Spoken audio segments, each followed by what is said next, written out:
തന്നെ നമുക്ക് 1 മണി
കൈയുടെ വെള്ള കൊണ്ട് തന്നെ അതിങ്ങനെ പരത്തി കാണുക, കുടിക്കുന്ന രീതി കാണുക.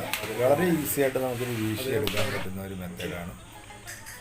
ഇങ്ങനെ പതുക്കെ നമ്മളത് വീശിയെടുക്കുക. നമ്മൾ പ്രധാനമായിട്ടും ചെയ്യേണ്ടത് പിന്നെ സൈഡ് പരത്തിയതിന് ശേഷം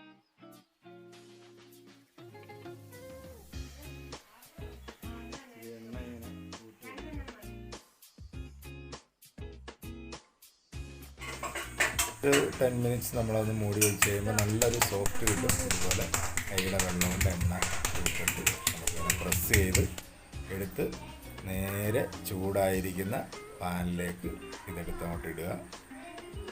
ഇട്ട് ലേശം അതിൻ്റെ മുകളിലൊരു എണ്ണ തൂക്കി കഴിയുമ്പോൾ ആഹാ, നല്ല ബ്രൗൺ കളർ, നല്ല അടിപൊളിയായിട്ട് നമ്മൾ പൊറോട്ട ഇന്നിവിടെ തയ്യാറാക്കിയിരിക്കുന്നു. അപ്പോൾ വീട്ടിലിരുന്ന് എല്ലാവർക്കും ഉണ്ടാക്കാം. ഇത് കൈകൊണ്ട് നമ്മളൊന്ന് ഒന്ന് അടിച്ചു കൊടുക്കുക. കാര്യം അതൊരു ലെയറായിട്ട് കിട്ടും. കണ്ടില്ലേ, ഇതൊരു ലെയറായിട്ട് നമുക്ക് ഈ പൊറോട്ട, നല്ല ടേസ്റ്റി പൊറോട്ടയാണ്. എല്ലാവരും വീട്ടിൽ തന്നെ പരീക്ഷിക്കുക. എൻ്റെ ചാനൽ ഇഷ്ടപ്പെട്ടെങ്കിൽ സബ്സ്ക്രൈബ് ചെയ്യുക, ഷെയർ ചെയ്യുക, സപ്പോർട്ട് ചെയ്യുക.